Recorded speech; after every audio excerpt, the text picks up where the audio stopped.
ये कहानी आधारित है शिवम और प्रिया के प्यार पर। शिवम और प्रिया एक दूसरे से बहुत प्यार करते थे और ये दोनों एक खुशहाल ज़िंदगी जी रहे थे। लेकिन कहते हैं कि हर चीज़ परमानेंट नहीं होती।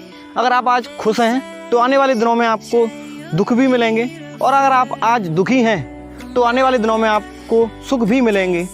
शिवम अपनी लाइफ से बहुत खुश था क्योंकि उसके पास उसका प्यार यानी उसकी प्रिया उसके पास थी। लेकिन कुछ दिन बाद एक कार एक्सीडेंट में प्रिया की मौत हो जाती है। अब सोचिए कि शिवम पर क्या बीती होगी। एक पल में शिवम का तो सब कुछ लुट गया, जिससे वो सबसे अधिक प्यार करता था। अब वो उसकी लाइफ में रहा ही नहीं। अपने सच्चे प्यार को हर कोई आसानी से नहीं भुला पाता। ऐसे ही शिवम भी प्रिया को भुलाने से भी नहीं भुला पा रहा था।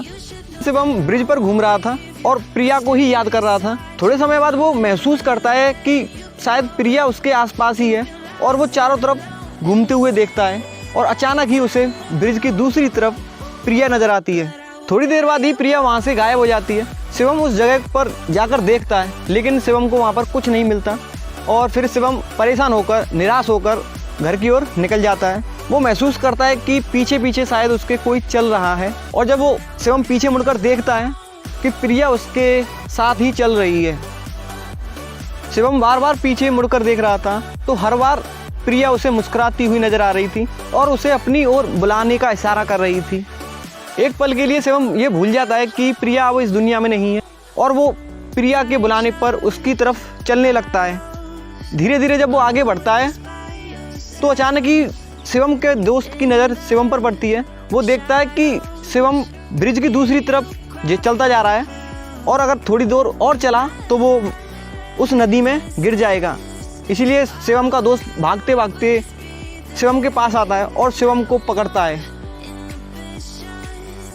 शिवम प्रिया से इतना प्यार करता था कि हर एक पल वो सिर्फ प्रिया को ही याद करता था। फिर वो चाहे पार्क में हो या फिर रास्ते में क्यों ना चल रहा हो, हर वक्त वो केवल प्रिया के बारे में ही सोचता रहता था और उससे कहता था कि तुम कहाँ चली गई हो। तुम्हें पता है कि तुम्हारे अलावा मुझे यहाँ कोई नहीं समझता।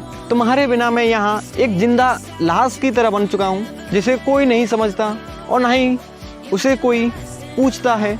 वो कंडीशन मेरी हो चुकी है, तुम वापस क्यों नहीं आ जाती।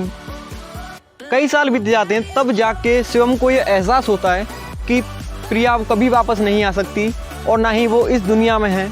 इसीलिए उसे यह मानना होगा कि वो अब प्रिया के बिना ही जिए।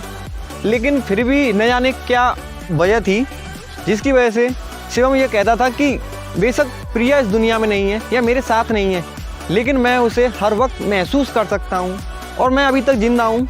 इसकी वजह भी प्रिया है, क्योंकि मैं उसे आज भी महसूस करता हूँ। मैं उससे बातें करता हूँ, वो मुझे जीने का तरीका बताती है।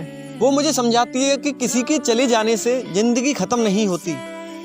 कुछ लोगों की लाइफ में एक मोड़ ज़रूर ऐसा आता है जहाँ से उन्हें अपनी लाइफ की दोबारा से शुरुआत करनी पड़ती है।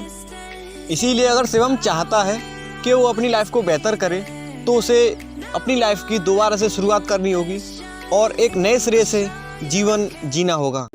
गाइस, ये कहानी आपको कैसी लगी वो हमें कमेंट बॉक्स में ज़रूर बताना, क्योंकि इस कहानी को मैंने चैट जीपीटी की मदद से लिखा है। मैं जानना चाहता हूँ कि आपको चैट जीपीटी के विचार कैसे लगे, और आपने अपना कीमती समय देकर इस वीडियो को देखा उसके लिए बहुत बहुत धन्यवाद। फिर ऐसी इंटरेस्टिंग स्टोरी के साथ मिलते हैं, तब तक के लिए bye bye and love you all.